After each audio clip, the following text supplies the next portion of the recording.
Hello, everyone. As people filter in, and I got us set up with our recording, take a look at this practice question.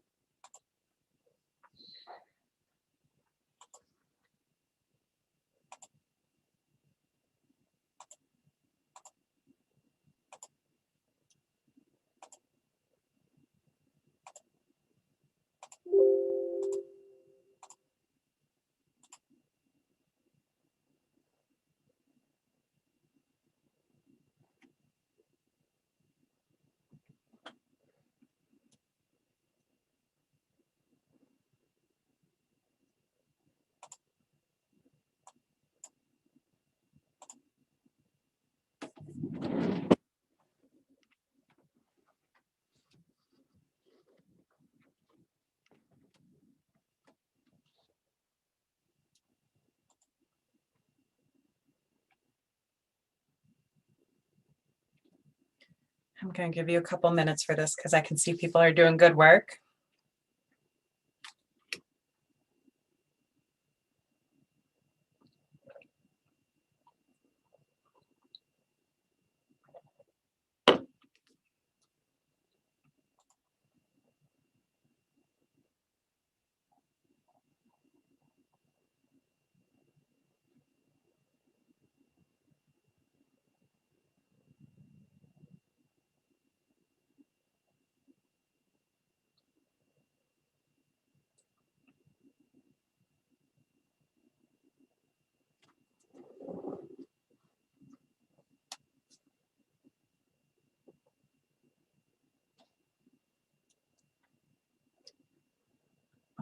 Okay, so I'm going to move us forward and we'll check. Ooh, I will pull up a whiteboard. Hold on.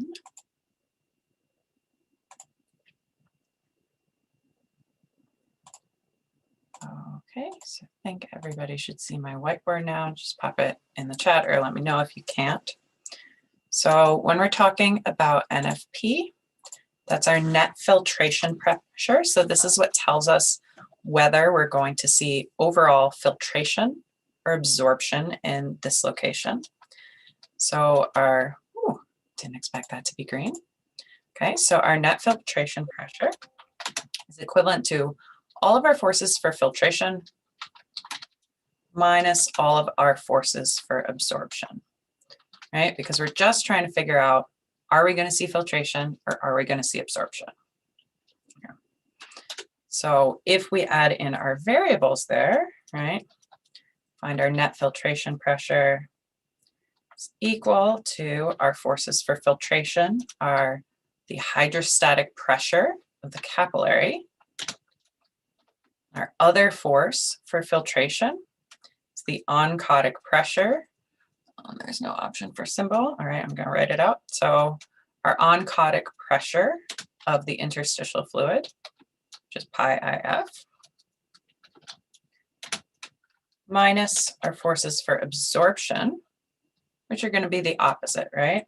So the pressure of the capillary was pushing water out towards the interstitial fluid. That's filtration. So any pressure in our interstitial fluid pushes back towards the capillary, which is absorption. The other thing that's pushing us back towards the capillary is those proteins inside the blood. So that's pi cap. So that's the capillary oncotic pressure. So this is overall what we're looking at. So then we need to look at the problem and add in our values, right? So make us a nice little grid. We'll type because my handwriting's not great. All right, so this is our venule and I have some of our values. So we know for filtration, all right, filtration at the top. One side, our filtration forces. At the other side, we're going to put our absorption forces. All right. So we have our oncotic pressure, or sorry, our hydrostatic pressure, let's start, of the capillary is given to us. This is our usual value at the venule end for a capillary, but I gave it to you in the problem, so you didn't have to look it up. Remember, this is that value that changes depending whether we're on the arterial end or the venule end. Okay. So our other force for filtration are proteins in the interstitial fluid, right? This wasn't given, but the reason for that is the things I didn't give you are pretty negligible. So our normal values for pi IF and PIF are both in the 0 to 1 range. Okay, so we're going to put PIF, that hydrostatic pressure of the fluid in the interstitial space pushing back. We'll also say it's about 1 millimeter. Okay, so then finally, we were given the oncotic pressure, capillary, equivalent to 25 milliliters. Okay, so our overall equation, we can then put everything in. We're going to add up all these filtration things, right? So NFP is going to be our forces for filtration. So we got 17 minus, added up all our forces for absorption,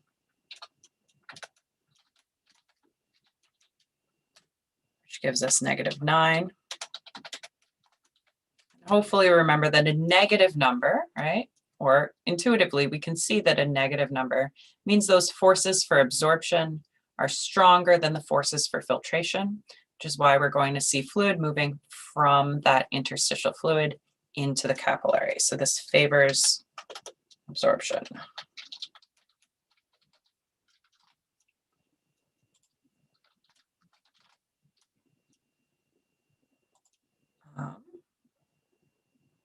Okay, I got a question coming in. That's great. So they're asking if it would be wrong if you put 0 as the interstitial fluid pressure instead of 1.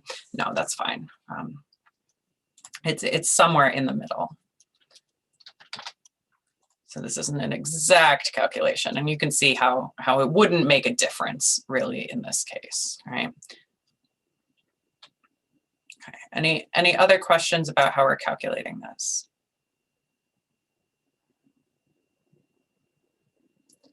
Okay, and we remember, just a reminder here, right?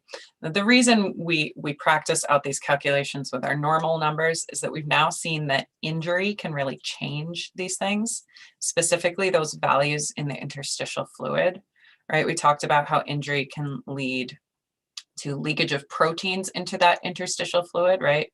Which would really raise this interstitial fluid oncotic pressure, right? We'd have more of a pull from those proteins if we had proteins in that space.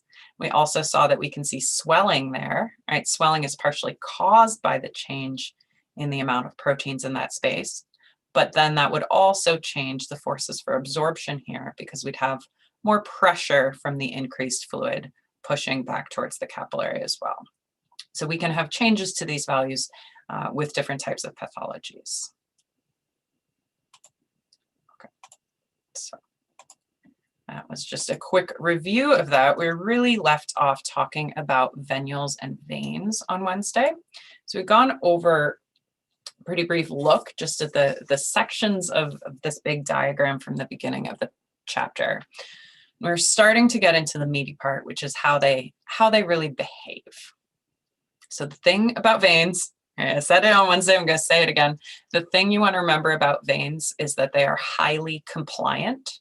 Right? When we're thinking about their physical properties, that's one of the really important ones.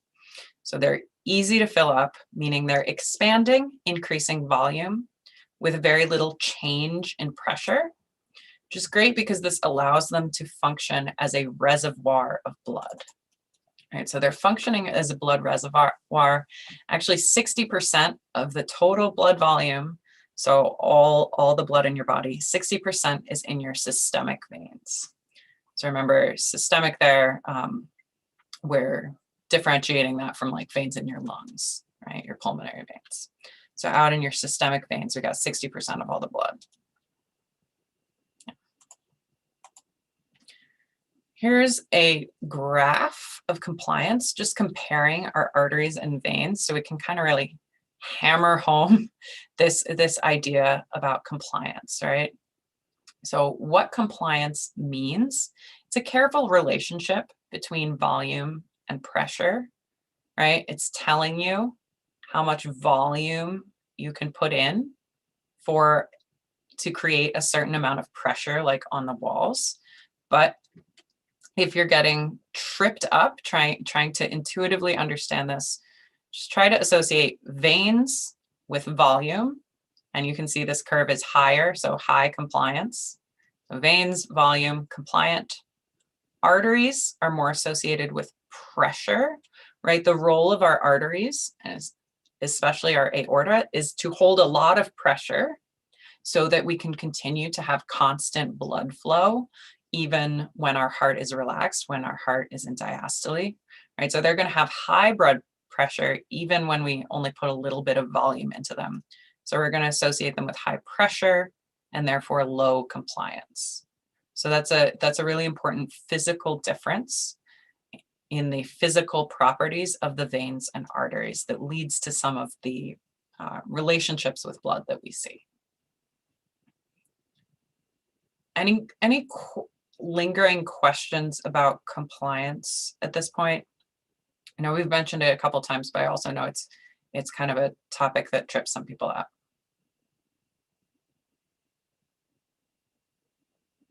Okay, cool. So hopefully we can at least do the word association level, and hopefully this graph kind of clarifies these statements about volume and pressure. If you stare at this graph for a while, I think that can be pretty helpful. Okay. So veins, super important for blood volume, right? So here's that 60% of blood volume in our systemic veins and venules. So we can see that our arteries and arterioles only make about 15%, the systemic ones. The lungs have about 12% of the blood. The heart has about 8%. Capillaries have about 5%. So most of our blood is spending most of its time in the veins. Okay. That's partially because it's going to take a while for us to squeeze that blood back up to the heart, basically. So while our veins do have some smooth muscle in them, that muscle really is only going to regulate what we call venomotor tone, and we'll get to that in a little bit. But basically, we can think about that as analogous to kind of resistance. It'll add some little details onto our understanding of compliance. What I'm saying here is that the smooth muscle in the veins isn't actually like moving the blood itself, right? We're not squeezing the veins to move blood. But we do have to fight against the force of gravity, which is pretty difficult.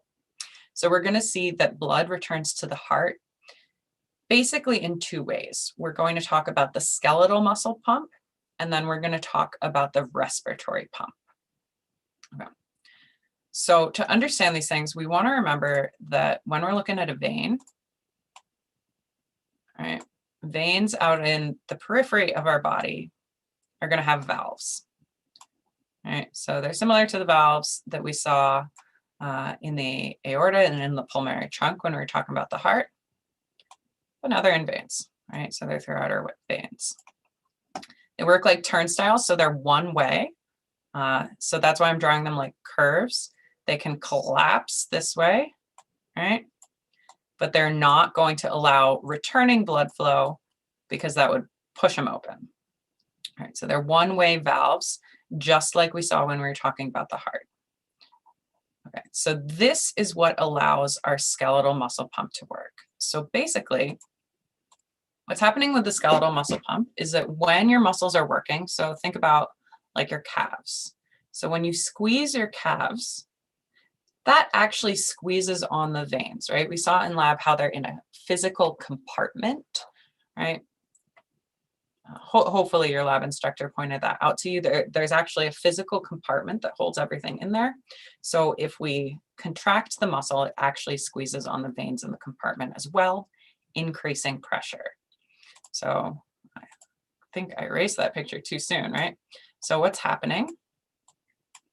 Right, let's say we have a muscle between these two, right? So we start to squeeze.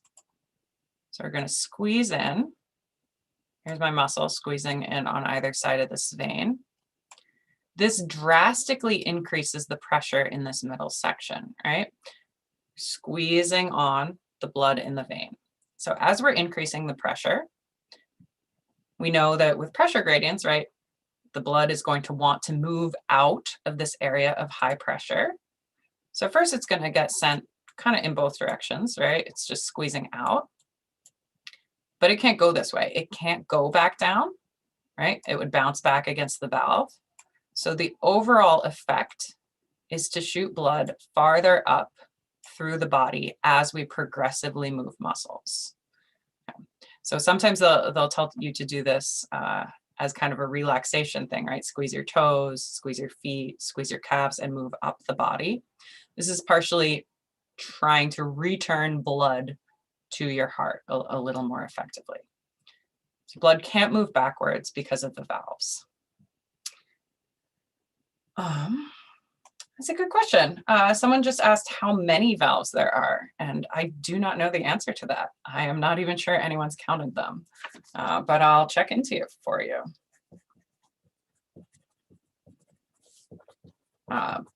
But regardless of how many of there are, they are dispersed throughout. It's not like there are just two. There are many of them. Okay. So when this skeletal muscle relaxes, all right, I'm going to remove all these arrows. All right, so as the skeletal muscle relaxes, the blood can then flow kind of more smoothly into the veins between the muscles as well, right? So when you relax this muscle, I'll even undo it, right? Let's put the muscle back to its normal state. Right now it's here. So compared to its previous state where we had this high pressure, this is now an area of low pressure, right? Because we've relaxed it, we've increased the space. Whenever we like increase a space, the volume of it, the physical space, that drops the pressure down. So now once we have low pressure here, we can have blood flow up from below if it's at a higher pressure down at the bottom, right? Which it may be because of gravity. So we're always having blood flow from high to low pressure. So the next couple of drawings are basically better versions of mine, but sometimes watching someone draw it out progressively kind of highlights things for you. So what we're looking at here is the difference between a contracted muscle and a relaxed muscle. So when we have this contraction, because we get high pressure here, it opens the valves, allowing blood to go up to the heart. And then when we relax, this drops the pressure down in this region a little bit. And it also allows blood to move through this lower valve. Now this higher valve closes up after we squeeze blood into it, because once we squeeze blood into it, its pressure has gone up. So it's kind of this progressive kind of wave of pressure passing through as we squeeze our muscles. So it's good to walk around, right, to get your blood moving. Sometimes they'll tell you to walk up and down the aisle on the plane, especially if you have trouble with blood clots. Part of that is to make sure you're getting enough blood flow returning to the heart and you're not getting pooling in veins in the legs. So the other pump we want to think about when we think about the veins is the respiratory pump. The respiratory pump has to do with breathing, which we'll be talking about overall in our next unit. But basically how respiration works overall is that when you breathe in, right, your rib cage expands. So you're expanding this space in your thorax, and your diaphragm goes down, right? Maybe I'll draw that on too. Okay, so we got our rib cage. I'm not drawing all the ribs, but we got our rib cage. Okay, and the other thing we have is the diaphragm. All right, so at rest, it's just kind of closing it off. It actually kind of curves up into the thorax. But as we breathe, in, we have muscles that open up the rib cage and make it even bigger. I should have drawn a small rib cage that first time around. So now imagine a really big rib cage. So we're opening it up, we're moving the ribs apart. And the diaphragm actually moves down, right? So we'll talk about the effect this has on the lungs in our next unit. But the effect it has on the veins is related. So we're going to think about that now. So I want you to think in your minds before I tell you the answer, what it would do to the pressure in the thorax when we expand the space. Okay, it does kind of say it on the slide, so I won't pause that long. But just like when we're talking about the calf, when it presses in, increasing pressure in the space because that space got smaller. When it relaxes, the space in the vein gets larger, so it's lower pressure. That same thing is happening here in the thorax. So when we expand the space, suddenly there's room for everything to spread out, which drops down the pressure. So when we expand a space, lowers the pressure. So this decreases pressure in the thoracic cavity.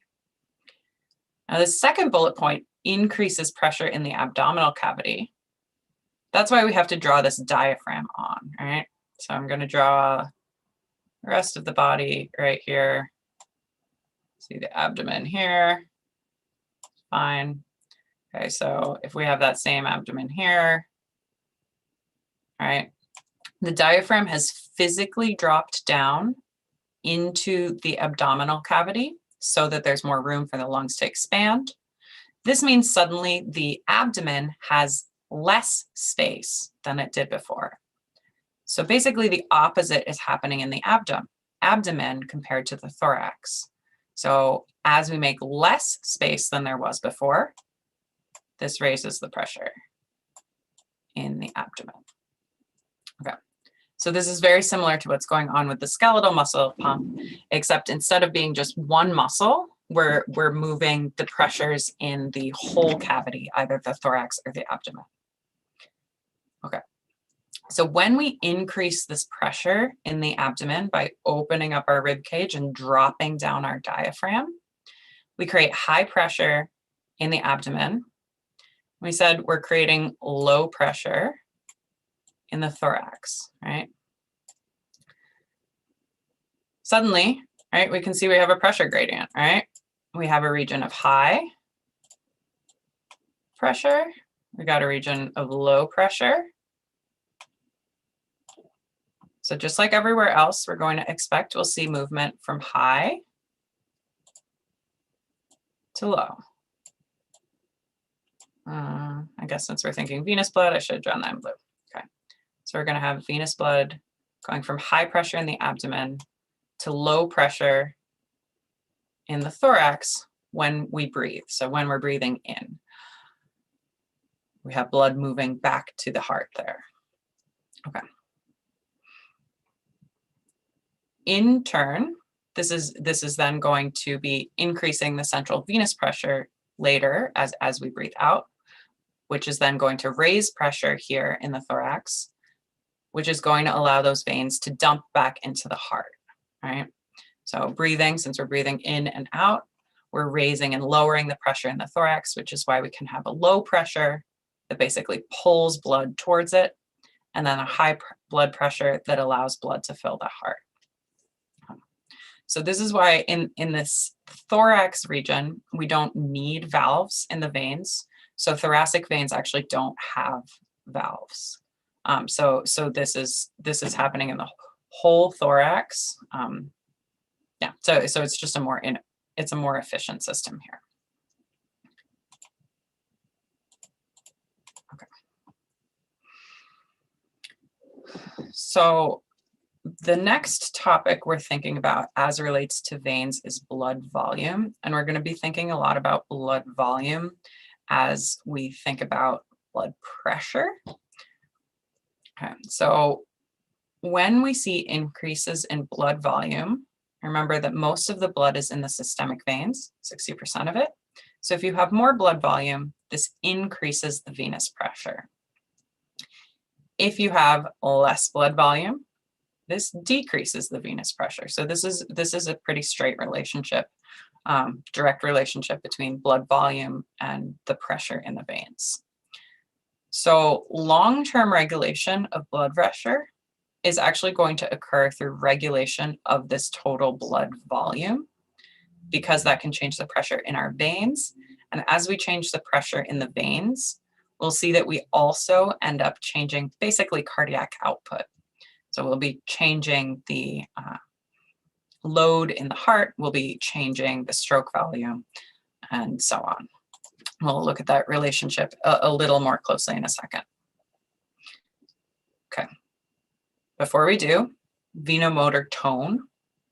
So our veins are kind of floppy, right? Where they're highly compliant, but we can regulate the degree of that compliance by contracting the smooth muscle in the walls of the veins. They don't have as much smooth muscle as like our arteries and arterioles did, but they do have some.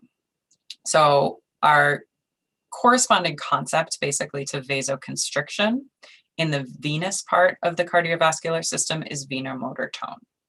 So when we have contraction in the smooth muscle in the wall of the vein, right, we tense them a little bit. Okay. Someone missed something here on this past one. You got what you need? If you have a direct question, sorry, someone's asking me a question on the side. Oh, we can talk about it after class, but these are all posted as well. Okay, so we're talking about contraction of the smooth muscle in the wall of the vein. We can have slight contraction. It basically tenses that wall, compresses the vein a little bit, which then increases the venous pressure, because suddenly, like as you put more volume in there, it's a little harder for that vein to expand. So when we say that, that's essentially saying the same thing as decreasing venous compliance, right? Like before, it was really easy to put volume into the veins. If we have a little pressure there, because our smooth muscle is contracted, that is the definition of lower compliance. Now, this increases venous return to the heart, because when we have higher pressure in those veins returning to the heart, and draw our little heart on again. All right, I got our right heart, I got our left heart, we got our veins. All right, so the vena cava, we got a superior, we got an inferior, they're returning to the right side of our heart. Okay, cool. So this is our heart, right? So the way we have filling in this right atrium, hopefully we remember, right, is due to the pressure difference between our veins here and our right atrium here. So when we have increased venous pressure, right, so when we have high pressure here, and when we have low pressure here, relatively, we're filling more blood into the right atrium. Okay, so that's the relationship there with the venous return. Okay. So I skipped over these parts, right? So how does this happen? All right, so this is what happens. This is its effect on the blood, effect on the heart. Basically, happens with alpha receptors, alpha adrenergic receptors, and the sympathetic nervous system. So we saw that that was largely responsible for our regulation, our nervous regulation of the arterioles, right? We saw that alpha adrenergic receptors in the arterioles caused vasoconstriction, and they were responding to norepinephrine. We saw that epinephrine has some other effects here in the arterioles, but the veins are pretty simple. It's just norepinephrine for the sympathetics acting at alpha adrenergic receptors. So we don't have to worry about like the beta 2 receptors and the differing levels of epinephrine for our veins, just norepinephrine, just alpha receptors. Which is good, right? Because all we're thinking about here is constriction anyway, so it kind of makes sense.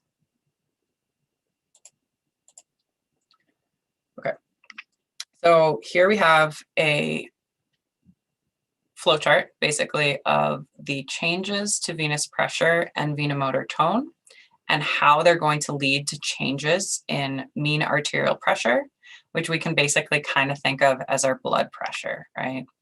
So we're going to step through this, but this is why we care about these changes to tone, compliance, pressure in the veins, is because they do have a direct effect on the overall blood pressure.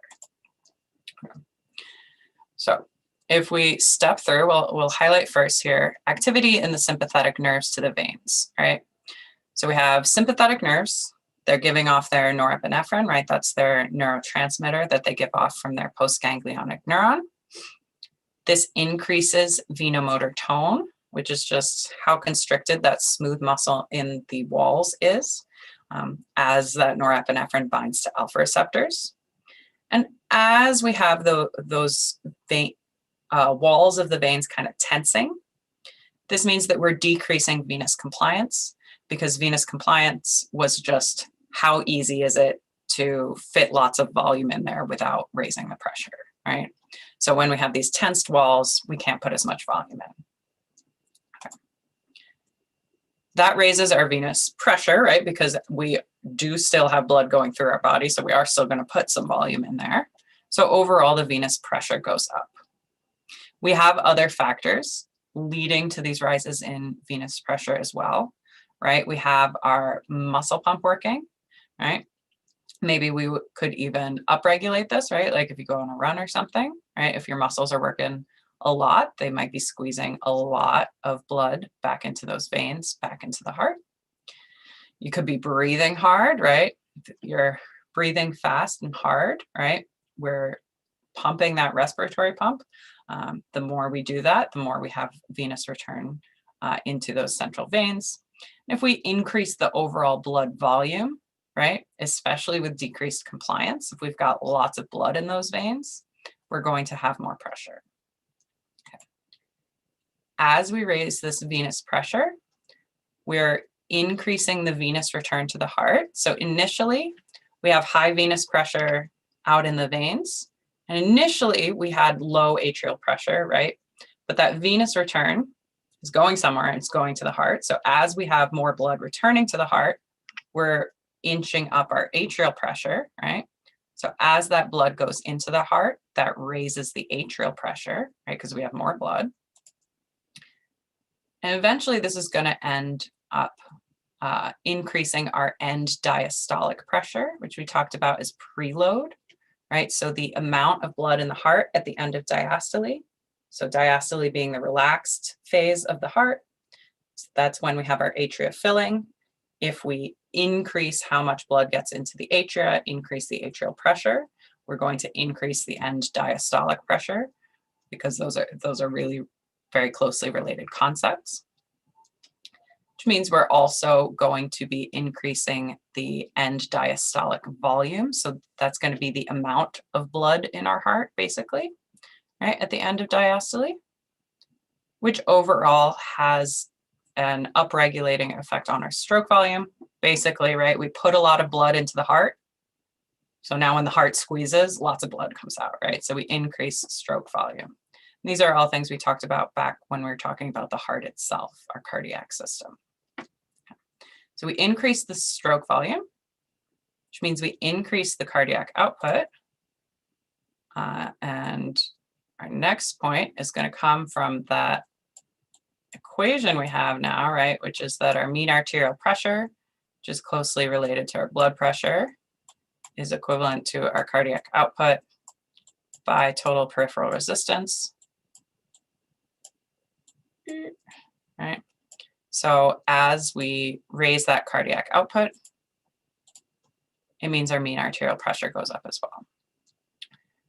So we can see here how we've raised our mean arterial pressure, really just by slightly squeezing that smooth muscle in the veins, just by slightly reducing that venous compliance, right?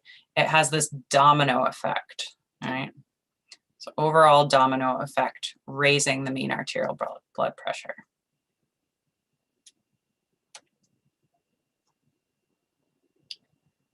Okay.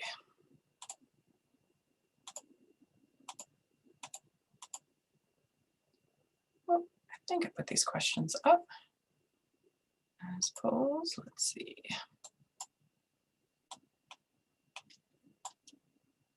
So now we're thinking critically about those pumps, specifically our respiratory pump.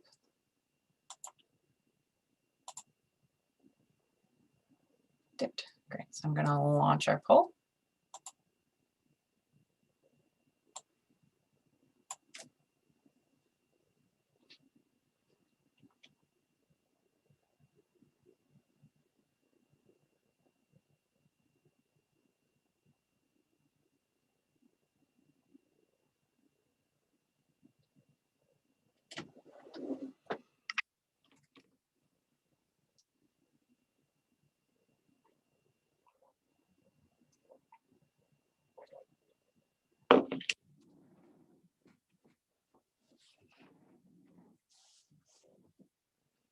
I will say, if you're feeling confused here, note that the correct answer is not a result of the increased activity of the pumps, but that doesn't mean it's not related to our overall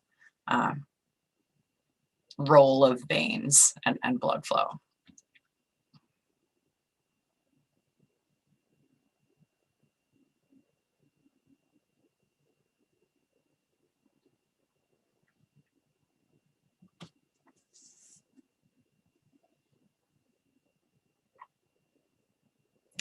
Okay, I'm going to close that poll in a second.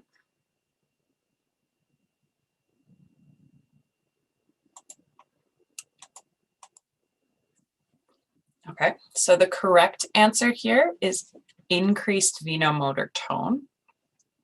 So to do this, we kind of think back through that flow chart that we were just looking at, but we look at one of those other green arrows at the top, right? So here we're thinking about moving skeletal muscle and our respiratory pump here, alternating pressure in the abdomen and thorax by breathing.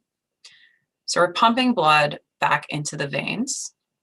So as we pump back into the veins, right, back up towards the heart, we are raising the venous pressure, which means we raise venous return, which means we raise our end diastolic pressure, which means we raise our end diastolic volume, which means we raise cardiac output, which means ultimately we raise our mean arterial pressure. We don't increase venomotor tone as a direct effect of moving the skeletal muscles or breathing. That's more of a synergistic effect. So I am going to flip back real quick here to the diagram. So these are all things that could work together whenever we see these charts, if you haven't been oriented to them. So when you're looking at something in green, it's telling you the initial stimulus. In blue, it's telling us the physiological responses. And in red, it's telling us the end total, kind of like most important effect. So any one of these green things could be our initial stimulus. Often they're happening at the same time, but any one of these four things would basically have this same sort of cascading effect of increasing venous pressure, venous return, atrial pressure, and so on. So we're going to do a quick reminder question before we go into our next topic for just a couple of minutes.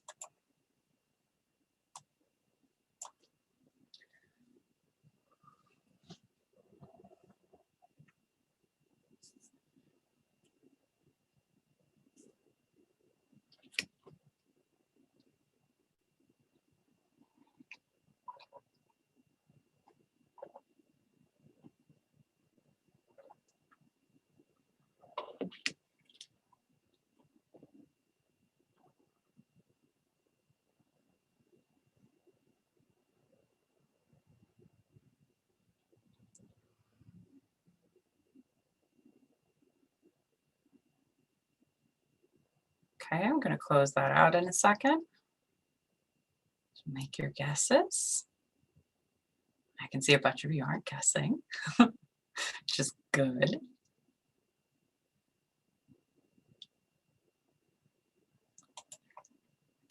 Okay. So Every day we have 20 liters of fluid being filtered, right? Which means going out of the capillaries and into our tissues. 17 liters being absorbed, so going out of our interstitial fluid, out of the tissues and into the blood, which we'll note is 3 liters apart. So we have 3 liters on net in total being filtered. It's in the interstitial fluid, right? But we don't see typically tons and tons of swelling just on a normal daily basis. The way we're getting that fluid back into our system, so back into like our cardiovascular system, is actually through our lymphatics, right? So sweating would release like blood volume, and we'll talk about how that works a bit later, but it wouldn't directly affect this daily stuff. It's not reabsorption by the larger venules. The venules do a little more absorption. We talked about the kind of continue the roles of the capillary for a little while, but it's not contributing to this total return here. And fenestrated capillaries are just one of our types of capillaries. They don't have a different effect here than the other ones. Okay. So we're going to talk shortly about lymph. Now, we have very little to say on lymph for the purposes of this class. Lymph is quite important to your body, and you'll probably do a fair bit of palpating of lymph nodes in your future lives. But for right now, we just want to have a very, very basic idea of what the lymphatic system even is. Okay. It is its whole own complicated system. You probably won't see it in lab. It kind of flies under the radar, but it has vessels just like our cardiovascular system. They're lymph nodes, which are going to be periodic swellings kind of along these vessels, and there are even some lymph organs. So it has kind of two jobs. So one is that it's returning excess filtrate to the circulation, which is to say it's doing this role, right, of not allowing swelling in our tissues. We're filtering out more fluid than we're returning to the blood in the capillaries, but we do want it to return to our overall circulation. So it's going through the lymph system there. And that's related to this third bullet point, right? This third bullet point is kind of telling you how it does that. We have lymphatic veins that are right next to the capillaries. They drain into the thoracic duct, which is actually up at the top of your rib cage. We will see that in lab, I believe, starting next week. So that eventually does empty into the heart, into the right atrium, along with our vena cava, returning it into that blood that's making up our cardiac output and going back out through the arteries. The reason we don't just consider lymphatic veins as like normal veins is that they look really weird in structure. They look different, number one. They're not connected physically, like by tubes to the rest of our venous system. So that way we can tell it's a separate system. And the final most important thing, and the thing you'll probably think about in the future, is that lymphatics are a large part of your immune system. So we're going to see that those lymph nodes are filled with macrophages, and those swellings are going to have a lot of role in detecting and fighting pathogens, right? That's why they're going to swell during times of illness, is the sort of upregulation of the immune system and the production of more white blood cells, basically. Okay, so here we look at the lymphatic system right next to our normal cardiovascular system. All right, so let's look out below our systemic circuit, right? So here we have our arteries, we're leading into our arterioles, leading into our capillary bed and our systemic capillaries. You can see that right next to that bed of systemic capillaries, we have these little green things. So they have these sort of blunt-ended ends to the lymphatic capillaries, right? So we can see that they're not actually physically connected to the capillaries of our cardiovascular system, but they're right there. They're right next to it. Okay. So here's where they're going to be filtering out, or like picking up, I should say, that excess fluid from in the tissues, right? Because they're right there. So as we filter fluid from the capillaries, some of it is going to get picked up by these lymphatic capillaries. Then going to go through our lymphatic veins, through lymph nodes. The lymphatic system and the lymphatic veins, just like our peripheral veins, have valves. So they're going to get pumped up basically the same way we saw blood getting pumped up through our venules and veins today. All right, more lymph nodes. They're eventually going to dump into the heart. We have this happening along our pulmonary circuit as well. So just like we have stuff coming up from the bottom, we'll also have lymph flowing down, like from your neck, right, through lymph nodes towards your heart from the superior end of the body as well. Okay. And we'll see this duct is basically right along the inside of the rib cage going to the heart. Okay. I think that's a great place for us to stop for today. So we'll really focus in on mean arterial pressure starting Monday. So my only reminder for you right now is that you do have a quiz on this week's stuff. So capillaries and what we've just covered on veins and venules. You won't be immediately able to see the answers, but once the quiz times out and everybody has their answers in, you should be able to go back in and view what you got wrong, what the correct answer was, and use that for studying. All right, have a great weekend, everybody. Here it's going to be a cold one.